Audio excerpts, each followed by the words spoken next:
What's up, everyone? Here we go back with another episode of My Hero Ultra Rumble, and I'm giving you guys something that's completely different on my channel. Still My Hero related, so stick around for this one. So with season 12 literally around the corner, on the horizon, a day and 8 hours away, I decided I wanted to go ahead and instead of playing some content, find a character who I want to play as, I'm gonna give you guys a tier list. Now, I've never done a tier list on the channel before, and I want it to be something unique, and I haven't really seen anybody do a tier list for today's specific topic, so I want to give that to you guys today.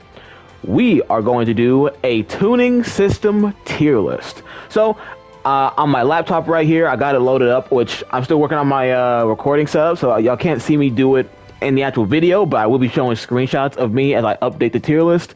Yeah, I'm gonna go ahead and use this tier list right here. I have all the skills already set and ready to go, and as I look through them and decide what I want to do with each skill and what row I'm gonna put it in, I'll explain my thought process. I'll explain how I personally feel about the skill and why I put it in that specific spot.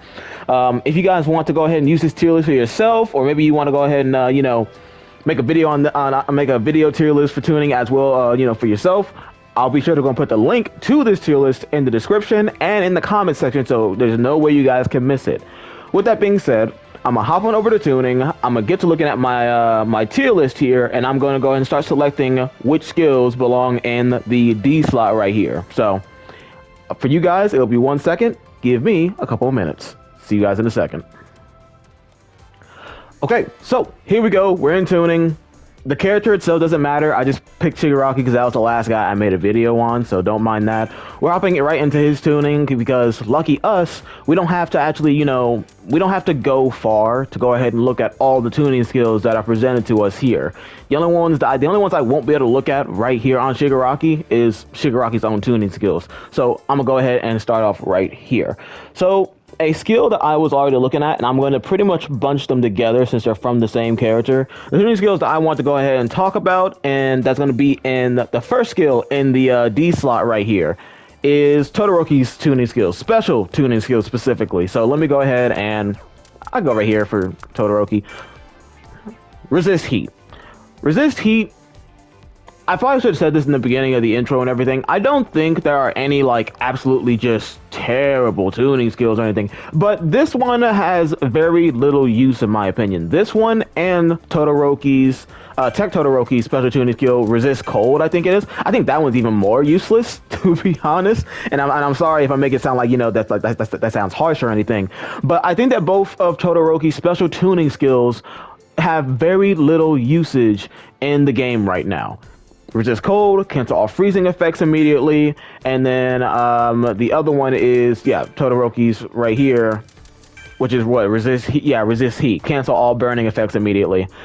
Do I see value out of these skills? Yes, there is value that can come from these skills, because in terms of ice, only Todoroki in this game right now has ice attack, so you really only be countering him if you were to equip the ice one, which why I think that one is inferior to this one right here. But at least with Resist Heat, there's Todoroki, of course, Dabi, Endeavor.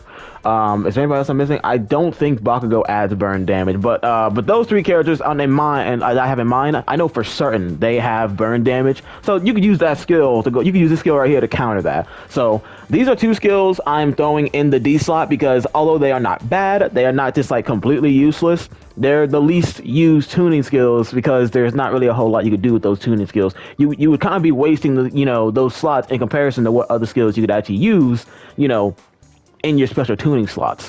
While we're here and we're talking about skills that belong in the D section right here, I'm also going to throw in Compress's tuning skill, which I should be able to see it right here. Compression Magic increases the number of full support drinks you can carry. Now, to my knowledge about this skill, it doesn't give you it doesn't give you the drinks right from the start of the match. It doesn't show you the location of the drinks on the start of the match. It doesn't do anything like that. It just increases the size of your it just increases the size of your inventory for the sole purpose of carrying these drinks. You can't use those extra slots to carry, more items. You can't use it to go and carry more level up cards. No, none of that. It's specifically only for the full support drinks that, recovers your, fully recovers your entire team.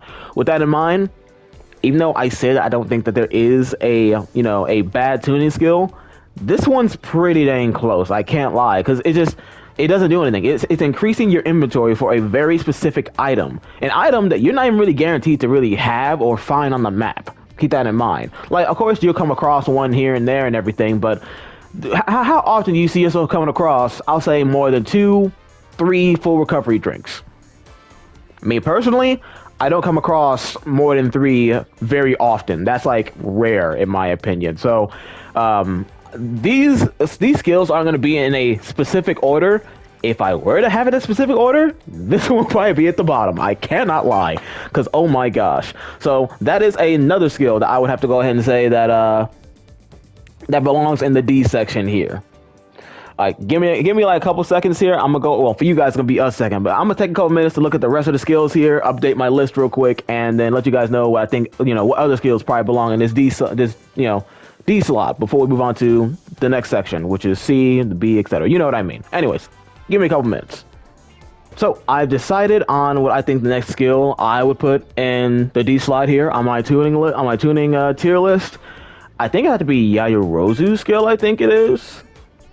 Yeah, battlefield analysis shows you the location of the next safe area.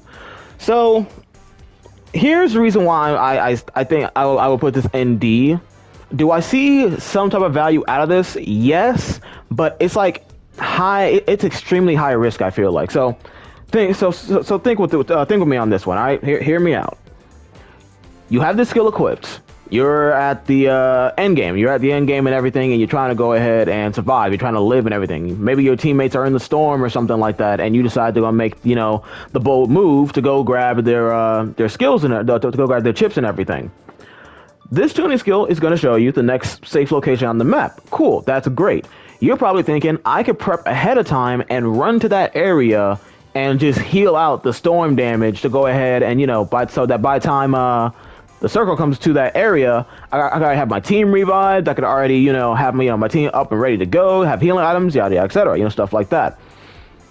The reason why I say it's high risk is because if you're in a situation like that, you're betting on the idea that the storm is not going to destroy your HP while you're waiting for the circle to move. Now, of course, there's a whole bunch of planning and prep that goes into it, but it's like, I don't really see much use out of it besides maybe a situation like that. And even still, that's such a high risk maneuver because by the time you reach the end game, the storm is ticking for like 20, I'll say like 15, 20, 25 damage. And that stacks very, very fast.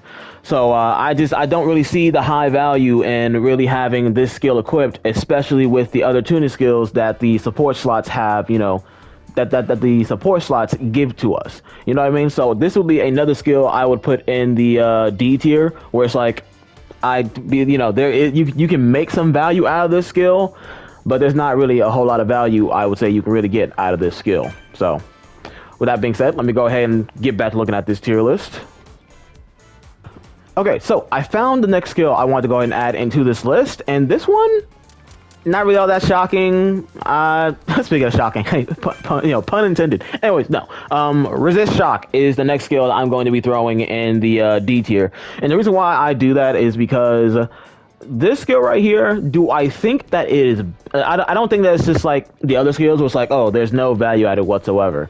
Canceling all stun effects would come so in clutch. Let's be honest, but I'm pretty sure this only really counts for Denki's stunning on his electricity. It's not counting like, stunning on like, let's say, Assault Shigaraki's Gamma Beta combo, or what's another move that stuns you? Like, but you get what I mean. I don't think it counts for all stun moves across the game. I think that this mainly covers Denki's, and I was trying it out. I was gonna make a video on this, something fun, something silly, but I couldn't really get the build to work the way I wanted to. So from what I experienced, it really only works against Denki's, electricity stunning, which again can be very useful, like especially with Tech Denki running amok right now with his constant stunning. This skill would come in handy. I won't deny that. But again, it covers such a low percentage of the game. If I had to put it simply, it's not like there's a bunch of electricity characters running around. It's just Denki right now.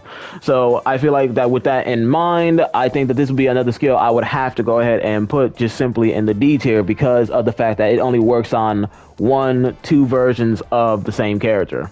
You know, so I'm putting that one in the D tier. Let me keep looking at this list and seeing what else I'm gonna throw in the D tier. We might be moving up a tier. I'm gonna look at the list real quick and just to be sure, but we might be moving up to the C tier to see what skills I would throw in there. So give me one moment.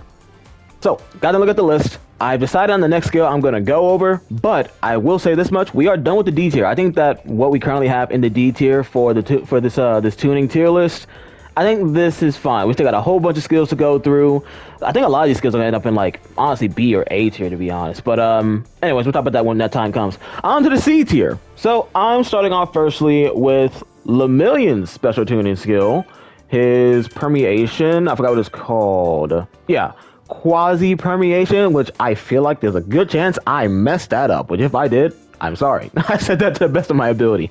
But Muriel's special tuning skill, I'm gonna say permeation, just to go and save myself from any type of humiliation you guys are gonna try to give me in the comments. Yeah, makes you invincible for a set amount of time after the battle starts. The effect ends if you try to attack. So I put this one in C tier, and again, there is no specific order that I'm putting this in. I'm just chucking them in there as I go along. I put this in here because I think you can get more value out of this compared to the previous skills that we went over in tier D.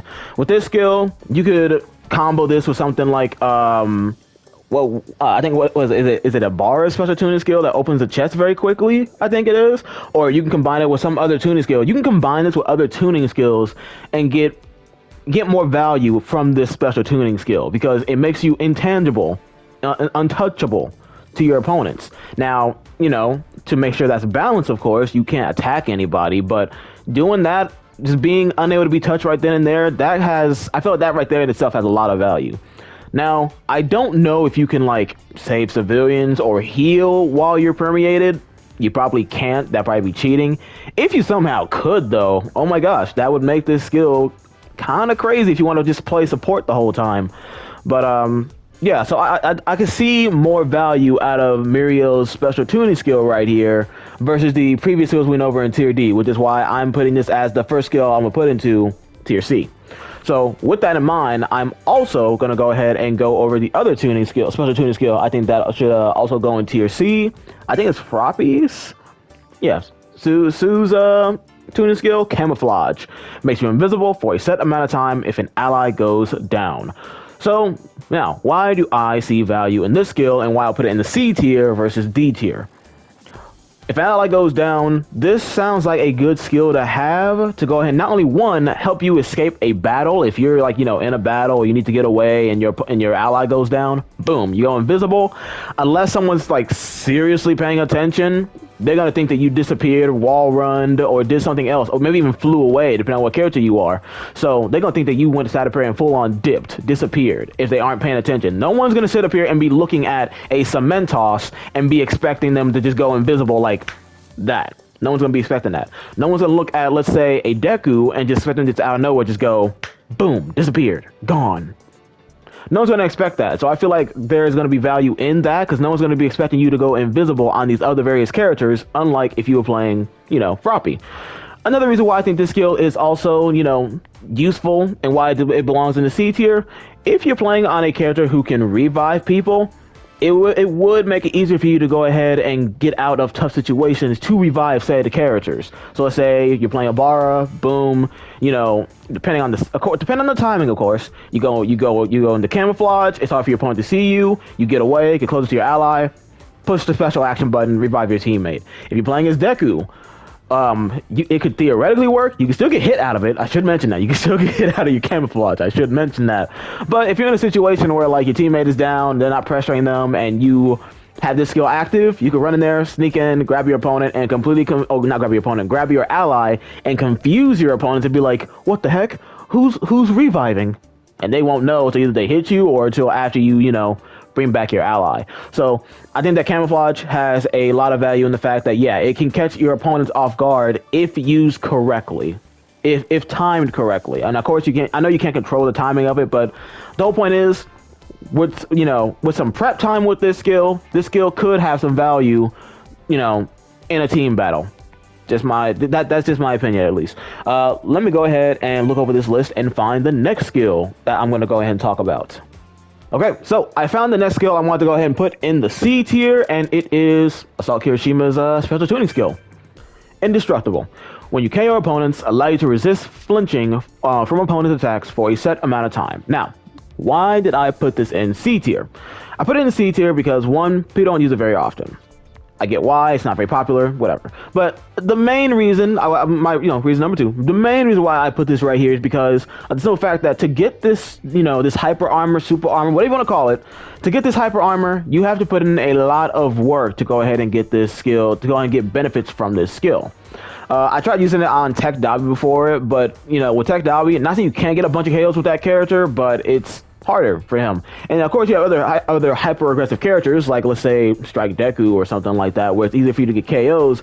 But I don't really see a whole lot of use in it. When you get this hyper armor, it's not like you're getting increased defense. You just resist flinching for that point in time. So like, it doesn't really help with survivability in any form or fashion or anything like that. I just don't see it being a high valuable tuning skill, if that makes sense. Compared to the other tuning skills that we have in the game, there are just other ones that are way more useful than, work super hard to get 10, 20, well, I'm gonna say 10, 20, to get, 5 to 10 seconds of hyper armor, which I don't know if that's all the way true. I don't know the full time of the hyper armor. I have to look into it. But I would imagine that at max level, you're not getting more than like 10, maybe 13 seconds of hyper armor, maybe. So I don't know. I don't really think I could scale this any higher than C tier when you look at the grand scheme of things and you see how many better tuning skills are in the game as of season 11. So that's why I put this skill in tier C. Okay, let's go ahead and go to the next skill. Okay, so I found the next skill I want to put in the C tier. Where are you at, you loud freaking teacher? Where are you? There we go. Present mic. I'm putting booming plus ultra voice in tier C. So now, why am I doing that? What's my reasoning? What's my opinion? Why am I putting this skill right here in tier C? I'm putting the skill in tier C because of the simple fact that leveling up this skill does nothing for you. It doesn't. Level up to increase the effect time. That effect time is the deafening sound that your opponents will experience when they're near you and they get hit with this skill. Realistically speaking, you're going to get more value out of the stun that this skill gives versus it, deafening your opponent's hearing for a short period of time. I think like 10 seconds is what it can give, I believe. I just think that if they wanted to really make the skill more useful, maybe increasing the stun time to like, I don't know, 3 seconds, 5 seconds or something would be nice. I wouldn't go anything above 5 seconds. That would be absolutely ridiculous. But increasing the stun time would be better in leveling up this tuning skill, but they probably didn't want that because that would be too broken. But yeah, it's just that it levels up the wrong thing for it to be anything above a C tier tuning skill, in my honest opinion. Oh yeah, I can sit up here and stun you for 0.5 seconds, and now you could fight me as you see fit, as you need to, and still, sit me right on my butt and get me out the game. I just think that if they changed, something about that, the way that it's leveled up to where, okay, increased stun time or something like that, this skill could be much higher. But as it is right now in Season 11, where it's just increasing the deafening sound that your opponents will experience, I gotta put this at C tier. It kind of sucks. It's like I think this skill has potential. It has potential, but just with the way it currently is right now, it's not doing anything spectacular. To be honest with you, it's not doing anything that I would say is above a C tier skill. Has the potential, is just not there. I made a video on it before where I used Deku and everything, and if you're not doing any like specific combos or anything like that, you can't even really fully utilize it. Like, even in that video I made with Deku, I couldn't even fully utilize Booming Plus Ultra Voice because I was getting jumped by Mount Lady, Ochako, and was it a present? I forgot who the third character was. Whole point is, I was getting jumped by a full team, and I couldn't even fully utilize the stun that this skill gave me. At best, it helped me get away from the fight. I got one sweet little St. Louis smash in, and after that, it gave me enough time to go ahead and get away because my opponent was disoriented because no one uses this skill. So from personal experience, I would have to put this skill in the C tier. Okay, let's get to our next skill.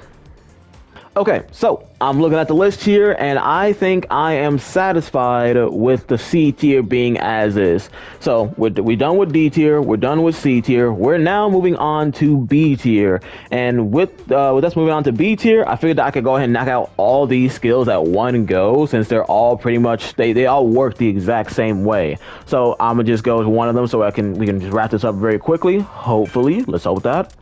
Actually, no, not present. Mount Lady. Revenge Assault. And this goes for, in my opinion, any revenge skill you could think of. Revenge Assault, Revenge Technical, Revenge Support, Revenge Strike. Is there any other one I'm missing? Oh yeah, Revenge Rapid. This goes for every single one of the revenge skills in the tuning system. So why am I putting these all in B tier? I'm putting these all in B tier because every single one of these skills I've mentioned right here, every single revenge skill I've mentioned right here, they're gonna be valuable no matter how far we go into the season. No matter how many skills may be included into the game, no matter, you know, how many crazy broken tuning skills are added, no matter how many characters are in that could just, you know, do massive damage, etc. These skills are always have a form of value because these skills unlock, or, you know, these skills activate when you take enough damage. So, you know, you're in a fight or whatever, your guard breaks, boom. For that set amount of time, you now have either increased attack, increased defense, increased reload speed, increased speed, which, mind you, allows you to go ahead and wall run, by the way, or you have regeneration. You have short-term regeneration. Every single one of these revenge skills are super, super useful.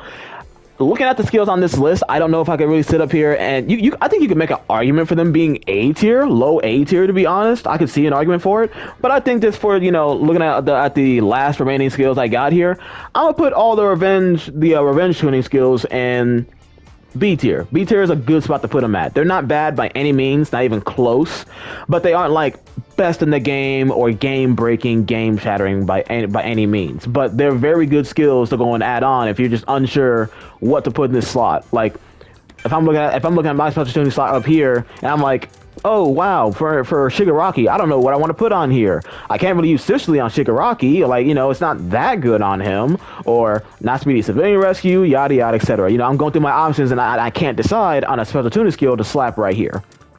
Revenge Assault is right here to go and help my survivability and help me be more defensive on my build. You know what I mean? So I feel like, and I feel like every revenge skill has that value. So if you don't know what to go and put in that slot, you can easily slap this skill right there and you'll be A-okay. You'll be fine. It'll help you in the long run. So with that being said, every single revenge skill I'm throwing there. I think Cementos is one of them. Yeah, he's revenge support. Oh, not to mention, I forgot to mention, yeah, he not only does he give you regeneration, he gives your team regeneration if they're next to you. Yeah, restores the HP of allies in a certain area around you for a set amount of time if your guard breaks. That's going to be helpful in a team fight. I don't know about you guys, that's going to be super helpful in a team fight. Let me think, who is the other one? Shigaraki, I think is the other one, which I can't check it out because we're on Shigaraki, but he's the revenge strike. I think Dabi is the revenge technical, right? Yep, he's the revenge technical, and then Ochako is the revenge rapid, I believe. Yes. So yeah, so each of these skills, not bad by any means. I think they're very strong, especially depending on what type of build you're running. These skills can be very, very strong, but by themselves, I think B tier. I think B tier is a perfect spot to go and put them at, and I could see an argument for low A tier. Honestly, I could. So, with that being said, we just took out a nice amount of skills right there with that one. Let me hop onto the next skill here. Okay, I found the next skill I want to go ahead and throw in the B tier, and look at that. I already landed on her as I was looking for her skill. Iron Fist. So I'm putting Iron Fist in B tier because it's one of those skills that, like, I think that we all probably overhyped this skill in our head thanks to how busted Sisterly was when when it first released before they nerfed that, and that skill was just so busted. I still think that it's very, very powerful in itself, but we saw Iron Fist here working, having the same description as Sisterly, and we got so concerned. We got so terrified. We was like, oh my gosh, they're gonna give like a 30-50% increase to your offensive attack power, and you're gonna be doing one-shot combos or one-shots, and well, lucky for us, the game developers actually took note of how broken Sicily was, and they made sure to change it. They changed how it works. They changed how Iron Fist works in comparison to Sicily. Thank goodness that they did that, because this skill had potential to be crazy broken. From what I've seen, it's okay. It's not a bad skill. It gives you that small attack increase. It doesn't have no cooldowns like how Embrittlement and Sicily works. I don't know if they still work the same way, but from last time I checked, it doesn't have no cooldowns like those skills worked in the past. It has a cooldown. It's similar to Trance Blow, I would say, in terms of its cooldown.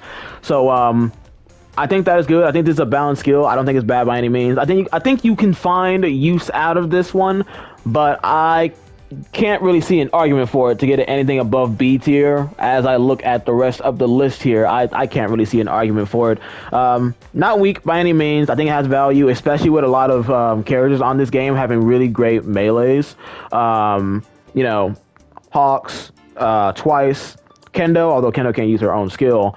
You know, I can go down the list, honestly. The list, it's a wide list. It's a long list. So with that being said, I really don't think I can go ahead and get this skill any higher than B tier. The game developers did their thing and making sure that this skill itself was balanced.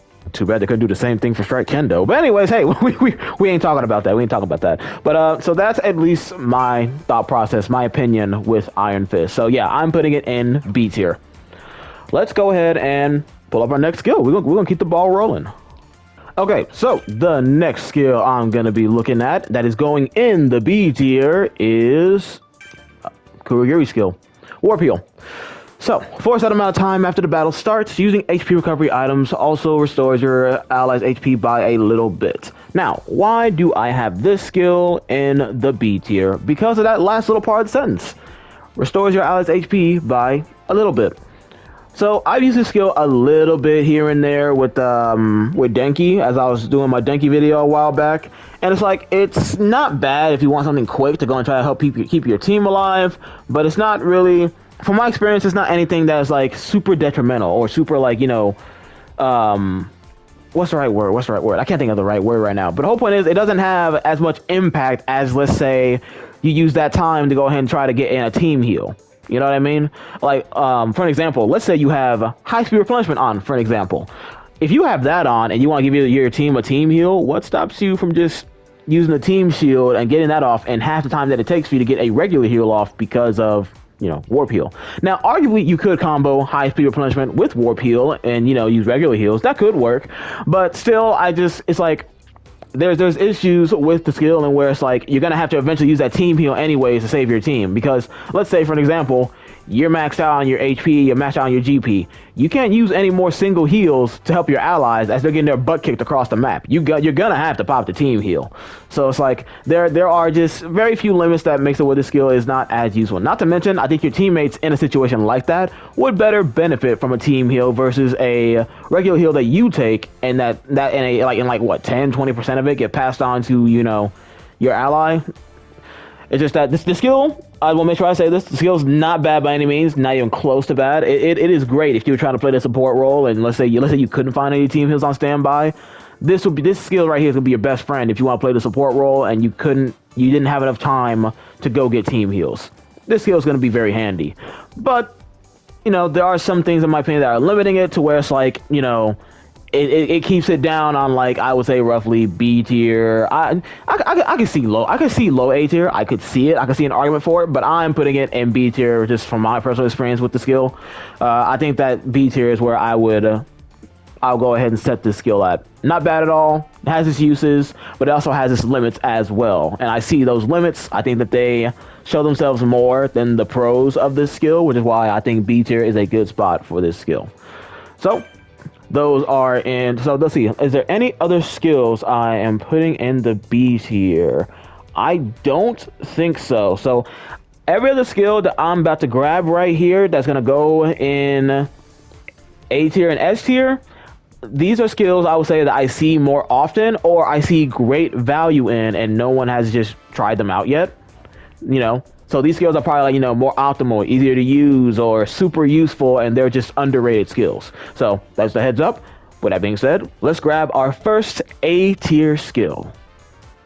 Okay, so let's go ahead and get to our first A tier skill. I was decisive on putting this skill in B tier or A tier. I chose A tier. I chose A tier for this skill.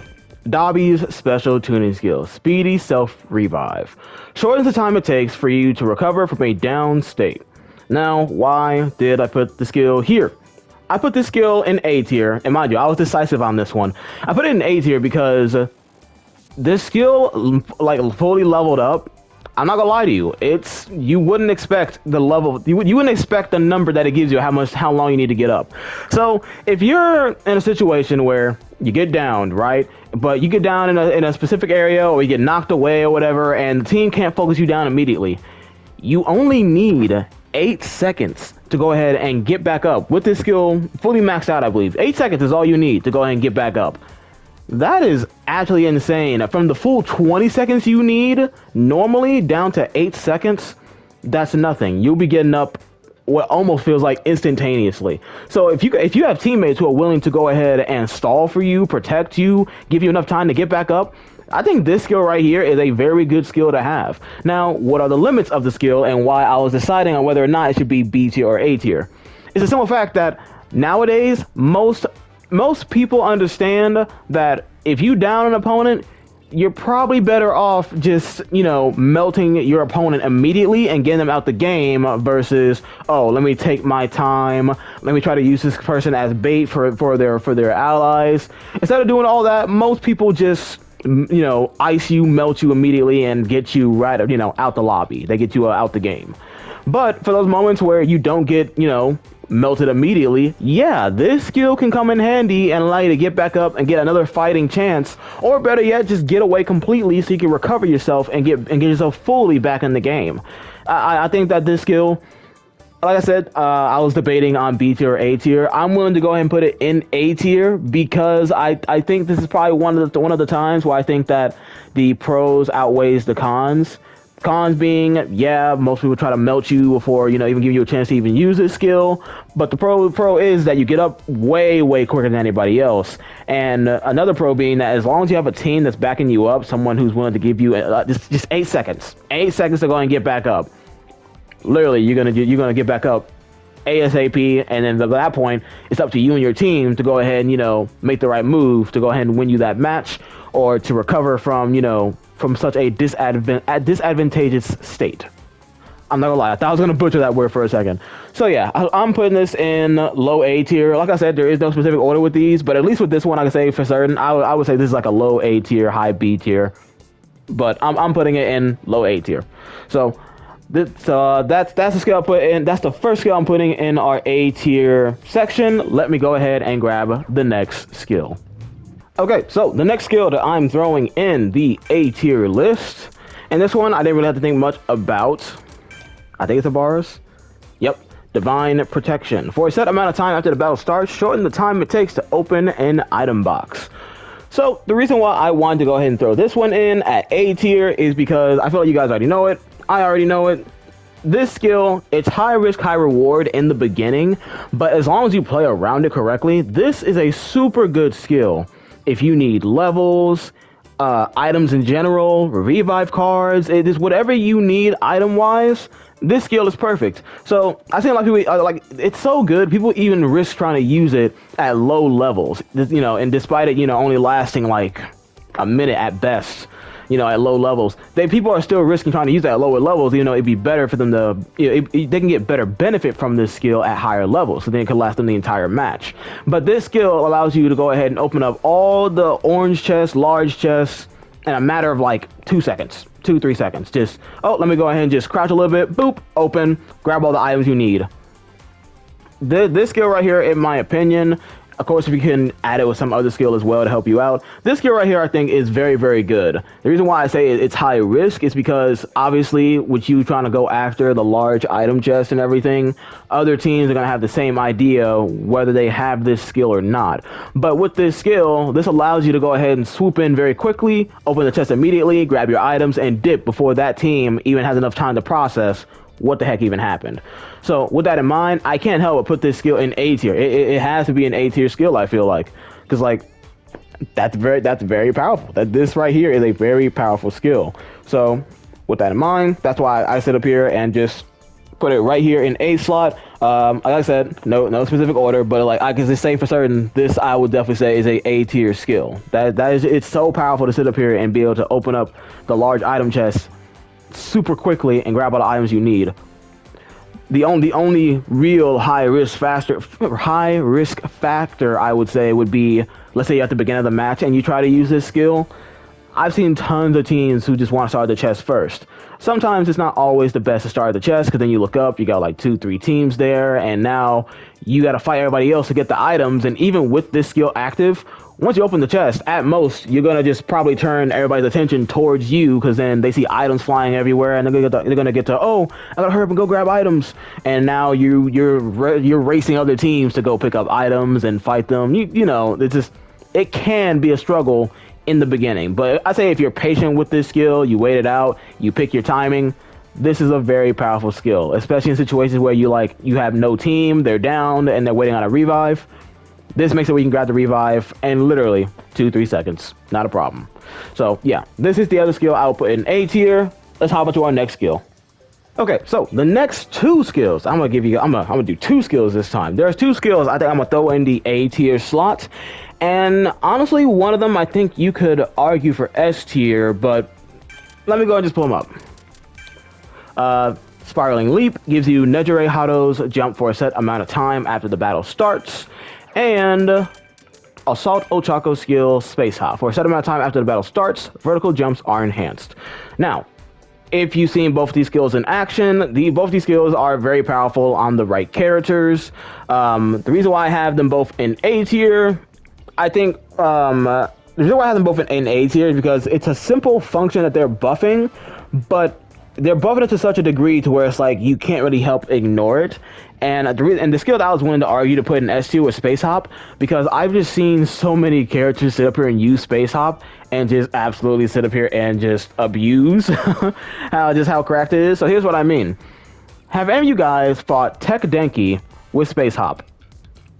Let me tell you, it's a nightmare, because he's jumping, so it's harder for you to hit him, because as you're trying to return fire for him jumping, which shooting him out the air isn't the problem. It's returning fire as he auto-locks onto you, smacking you with 100 plus alphas.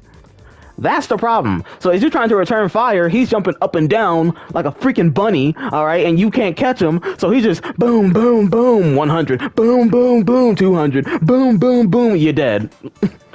And you could barely return fire because you have to deal with the fact that he's jumping and auto-tracking onto you. That's one character for an example. Have any of you guys fought a Space Hop Endeavor who just jumps in the air and throw fire freaking spears at you from above? I'll tell you again, that one's also a nightmare, because you have to watch out for the fire pillars as he's just jumping up and down, up and down, up and down, and then you have to sit up here and watch out for when he decides, oh, I'll stay in the air a little bit longer and use my hover to stay in the air, or if he wants to, he can just jump in the air altogether and just fly away, because this skill makes it where he doesn't have to use his special action, meaning he'll have more time to fly away because he has more special action to use because he didn't have to use it in the first place. Excuse me, sound like I'm rambling. But, and then another character I think of, Assault Shigaraki. Have you guys fought an Assault Shigaraki with Space Hop? I'll tell you again, it's mad annoying. So in short, it's just that a skill as simple as, simply increasing vertical jumps, you wouldn't think it's as broken as it is. But no, depending on the character you put it on, it's insanely broken. It's insanely troublesome to fight against. It's mad annoying. So why do I put these skills in A tier, or specifically this skill, why do I put it in A tier and not S tier? Because it really depends on the character you put it on. You can't sit up here and just, oh yeah, I'm gonna put it on Strike Shigaraki. And it's like, if you need movement, that'll work, but you can't really use it in an offensive manner, I feel like, if you're going to do something like that. So I think that it is dependent on what character you throw it on to really make the most out of Space Hop or Spiraling Leap. I think Space Hop is better than Spiraling Leap, but I figure that since they're both doing roughly the same thing, I'm like, I could throw them together and, have them in the in A tier together. So if you want to argue Space Hop is S tier, I wouldn't even be mad at it. I genuinely wouldn't be mad at it because I've seen a lot of characters terrorize the meta. The ones I've mentioned before. I've seen these characters specifically terrorize the meta by just simply having Space Hop and making it harder for them to go ahead and get shot at, as they could just rain down from above and just lay into people. So Both Spiraling Leap and Space Hop are the two skills I'm throwing into A tier. These skills, not bad by any means whatsoever. Just goodness gracious, it really just depends on what character are you putting these skills on. So, those are two skills done right there. On to the next one. So, the next skill I'm going to go over, and I probably realized I could have done this with Ibarra's skill, Divine Protection, I think it's called. I already forgot the name of it. I'm sorry, guys. I'm looking through all these skills. But I could have thrown this skill alongside it, now that I think about it. Coda Finder. Everybody's favorite skill in the game. But no, let me go and quit joking. I'm putting this skill in A tier as well. So people are probably looking at it and being like, what? You're putting Coda Finder in A tier? That's an S tier skill. I am going to have to disagree with you on that one. I do think it is a very, very strong skill. I just don't think it is a S tier skill. And the reason why I say that is because, yes, if you have this max level, you'll be able to see Coda immediately on the map. But this goes back to when Coda Finder first was released, and people were like, oh, that's the most broken skill in the game. And I went ahead and gave my opinion on why I think otherwise. You need to go ahead and have a character with mobility to really make the most out of this skill. Before, I would have said Hawks would have been perfect for that skill, for this skill. But then they nerfed his mobility. You can make a case for a lot of Rapids, I think, to have this skill. You can make a case for Kurogiri to have this skill, because he can just teleport across the map, at least as of right now in Season 11. He can still teleport across the map if you know how to use them. So you could easily use Kurogiri to go ahead and get Coda Finder almost instantaneously. But for the most part, if you don't have a character with good mobility, once you have this skill on, on your kit and you see Coda all the way across the map, it kind of discourages you from wanting to go find Coda, and then in turn that becomes a wasted special tuning slot for you. For an example, funny enough, I'm on a good character for that example. Shigaraki, Strike specifically. I think Strike Shigaraki has decent mobility at best. He doesn't have enough mobility to travel across the map safely and grab Coda if he's on the other side of the map. No, if he's across the map and you start on the wrong side of the map, at least for that skill, GG's. You're not seeing Coda. You're not getting those levels. You pretty much have to go and hope that RNG's on your side, luck is on your side, and you spawn in relatively close distance of Coda if you're using this skill on a character who has little to no mobility. So, like I said, characters like Shigaraki, little to no mobility. Strike Todoroki or Tech Todoroki, little to no mobility. Let me think. Is there another, like, I can list off several. Yayorozu, little to no mobility. You know what I mean? You see what I mean? So it's like, you have to put this, it's another character dependent skill if you want to make the most out of it and not have to sit up here and just solely depend on, can I get lucky today? Can I get lucky this match? Or am I tough out of luck? Because once that skill is gone, that skill is gone. And now you're down to one other tuning skill slot where you have to go ahead and hope that it won't be the same case. Like, if I had it on this build, for example, I only have Symbol of Peace left to really make the most out of. So, just something to go and keep in mind of. And I guess while we're here talking about Symbol of Peace, yeah, Symbol of Peace is also going in the A tier slot. Now, why do I have this skill in A tier?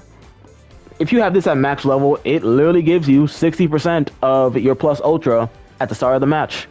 That's pretty dang good in my opinion. I could have sworn it was higher in previous seasons, maybe because they nerfed tuning, maybe that's why it's lower. I can't really say for certain, but I do still think that getting 60% of your plus ultra at the start of the match is very useful, especially if you can combo it with other tuning skills in in this current season, season 11, in this current season, to go ahead and go with it. Shoot, you don't even need to have the other special tuning skill to go ahead and be related to building plus ultra. You could probably do something like Nejire's regular tuning skill, increasing your plus ultra / plus chaos gauge filling speed, and that will just be enough, to be honest. But the reason why I wouldn't put it anything higher than a tier skill, Symbol of Peace, the reason why I wouldn't put it anything higher is because of the simple fact that it's a one-time boost. So let's say you use your plus ultra, boom, it's gone. You now have to build up plus ultra naturally. There is no 60, it always starts at 60%. Nope. You get that one-time boost at up to 60% at the beginning of the match, and that's it. So, because of that, I can't really see myself taking any higher than A tier. But, with it in mind, that one-time boost is still really, really strong, especially in combination with other skills you can use to get plus ultra faster, or to power up your plus ultra and really make the most out of Symbol of Peace. So, Coda Finder, Symbol of Peace are two skills I am throwing in the A tier slot. I feel like, I guess while I'm at it, I'm gonna throw in a third skill while I'm at it, so I don't have to do as many cuts, because we're already on the yellow side anyways. Speedy Civilian Rescue, you're also going in the A slot. Now, why am I putting this one in the A slot? This is one of those skills I would say is very underrated, because people see this skill and they think like, oh, okay, I can find something better. Sure, okay, yeah, you could argue that, whatever. But you do understand that you can save civilians in like literally 1-2 seconds, immediately done. You doing that does so much for your team. You can have several team heals on standby, several revive cards on standby if necessary, and you can take away the idea from your enemies that they can have, where they're like, oh wait, I can still go around and look for civilians. I can go around and look and get revive cards and stuff like that. Having this skill, and if you're aggressive about saving civilians, you take that idea away from your enemies, making it that much harder for them to actually, save their teammates with team heals or revive their teammates with revive cards. And if you guys know anything about this season, revive cards are like a must, because they made it where, of course, you keep your levels after you get downed or after you get taken out the game. If you get revived, you keep your levels. So with that in mind, it made revive cards that much more detrimental to the game. So with a skill like this on standby, where you can go ahead and, like I said, get team heals and revive cards, you're taking away a massive advantage away from your enemies if you're, proactive about saving civilians. Not only that, but of course you're helping out your teammates as well with that stuff. So like, if you're playing the support role, this is another great skill. Not to mention, I'm surprised nobody has done this yet. I thought about doing it. You can combo both of Deku's skills together: Speedy Civilian Rescue and Coda Finder. So instead, you know how I said like the entire risk thing of like, oh, you'll be fighting teams for Coda or whatever. I'm pretty sure I said that. If I haven't, I'm saying it now. Where you'll come across the risk of fighting enemies for Coda Finder. Yeah, I didn't say that, so I'm glad I'm saying it now. Yeah, you can fight over Coda. It's not best to die for Coda Finder, okay? Let me just say that. It's not best for you to get downed because of Coda Finder. Don't let that happen. If you can't get Coda, don't get them. If you can't save them and there's too many things going on around them, leave them alone. Not worth you getting downed over that, and make it hard for your team to adapt to that. But to avoid that, what stops you from using Coda Finder and Speedy Civilian Rescue together? So now you save Coda in like 2 seconds, and the team that was fighting for Coda, they can't even process what happened, because they're fighting each other until they hear President Mike say, someone's found Coda. Like, you know what I mean? Like, so just like that, this skill right here, Speedy Civilian Rescue, is in my opinion a very underrated skill. I should be using it more myself. As you can see, I haven't been using it at all. I got freaking 1,400 character data of this skill. I should be using it more, to be honest. But yeah, so Coda Finder, Symbol of Peace, and Speedy Civilian Rescue, I'm throwing all three of these skills in A tier. I think all three of them definitely belong in A tier.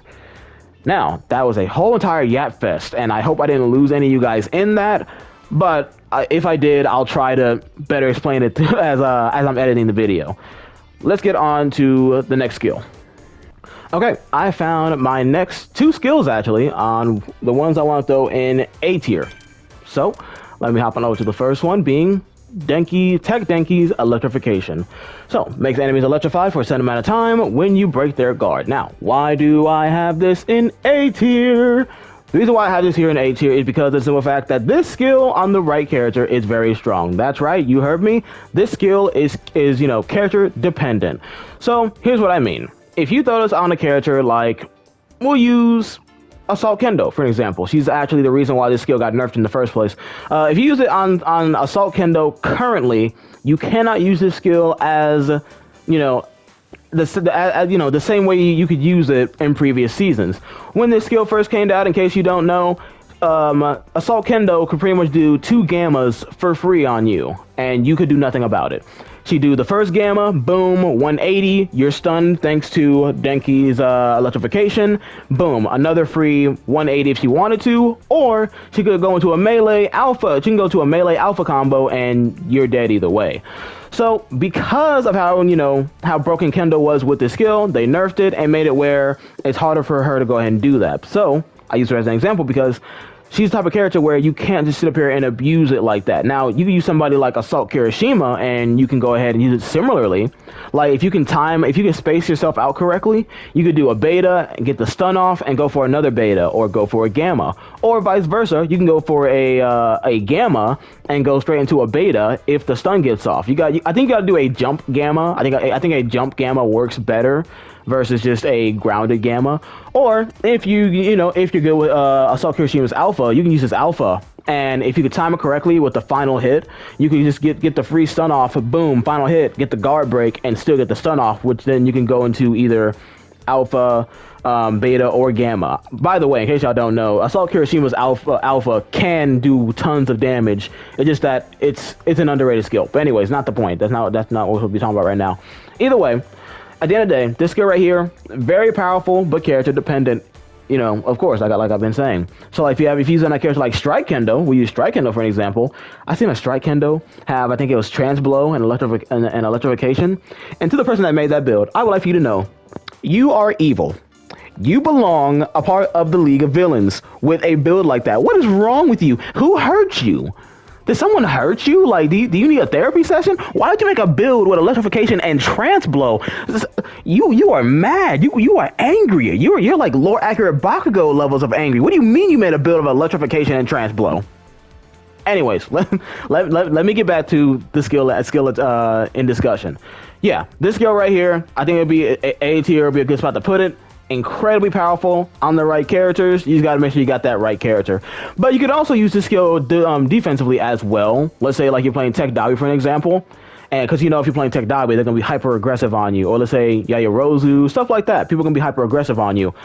You could probably use this skill as a form of defense to get people to back up a little bit and just keep them in place, which will give you time to either fight back or get away. So that's something else to also consider. You don't always have to use this skill offensively. You can also use it defensively as well.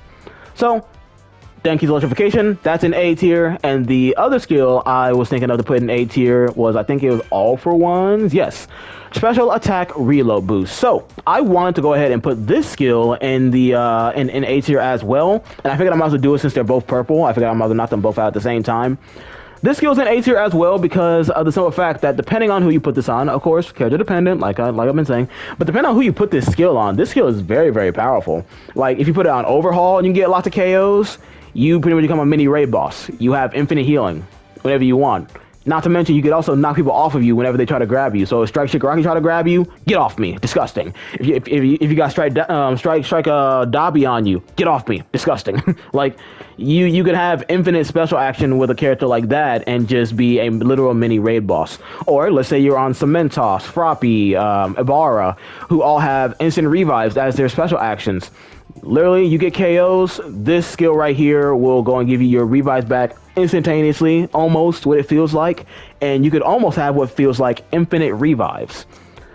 And the list goes on. Oh, let's say Yayorozu for an example. You can put this skill on Yayorozu and get infinite bags to go and to stock up on items. Just depending on the character you put this on, this skill is very powerful. Bakugo, Strike Bakugo specifically, well, both. It counts for both, but I say Strike specifically because he's more dependent on his special action. But on Bakugo, you get KOs. Oh, look at that. You can pretty much now be a infinitely flying Bakugo. Who would have figured? You know what I mean? So it's like this skill right here is very, very powerful with the right character, of course. And it's like I can't let it go unchecked. If you want to say this is arguably a S tier skill, wouldn't be mad at it. That's how powerful the skill is. In the right hand, that's how powerful this skill is. There's so much potential with this skill. Especially then for future characters who are going to have much more crazy, busted, special tuning skills as well. The potential for this skill, limitless, honestly. So, special attack reload boost, as of right now, at least for my personal opinion, it's another skill I would put in the A tier slot. Okay, let me hop on to the next skill. I just realized something, and I can't believe I actually forgot this skill, considering how obsessed I am with this skill, but I forgot to go over Endeavor's skill.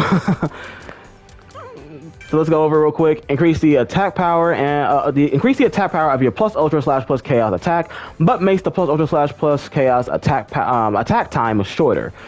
Where would I put this skill? I should have done this before. I'm sorry we got this far and I didn't go over it. I think I have to put it in high B tier. I think I have to put the skill in high B tier. Why am I putting it there? Even though I love this skill and how much absurd damage you can get out of it, at max level, you could really only make use of that attack power for 10 seconds. Now, depending on the circumstance, that's more than enough time for you to really make a difference in the match you're in. Trust me, I get that.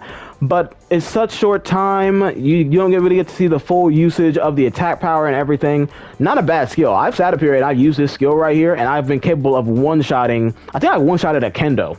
I think it was Strike Kendo specifically. I one-shotted Strike Kendo because of plus ultra power intensified. Like, this skill is very, very powerful, but because of its short duration, I don't think I could put it above high B tier.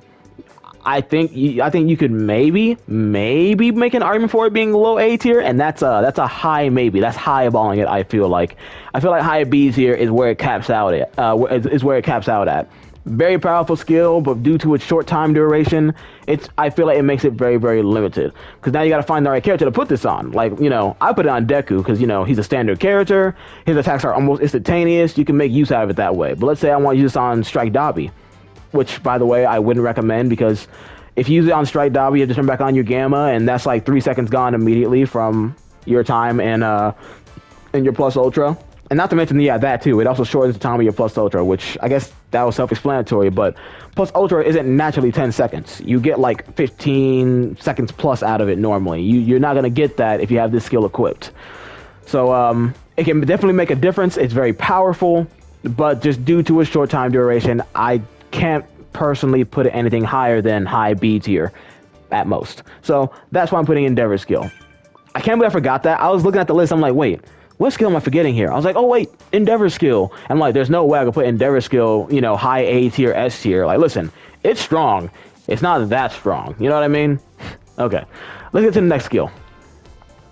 Hey guys, Future Tez here. Just wanted to go ahead and put this in the at the end of the video. So the tier list video took way longer than I expected, and due to me working with Share Factory right now to go ahead and edit my videos, I only have an hour to go ahead and work with. So if you want to go and see the rest of the tier list, the last couple A tier skills and the S tier skills, do me a favor, massive favor. Click the video right in the center, right there for you guys, so you guys can go ahead and finish up, see the rest of the tier list, and see, and you know, give my final opinions on you know, the tuning skills that are in the game as of season 11. So I'll put that in here. Hopefully I'll, you know, see you guys on over there, and tell me your thoughts about the tuning skills in the next video or this video. It doesn't matter. Hope one is. Tell me your thoughts. See you guys in the next video.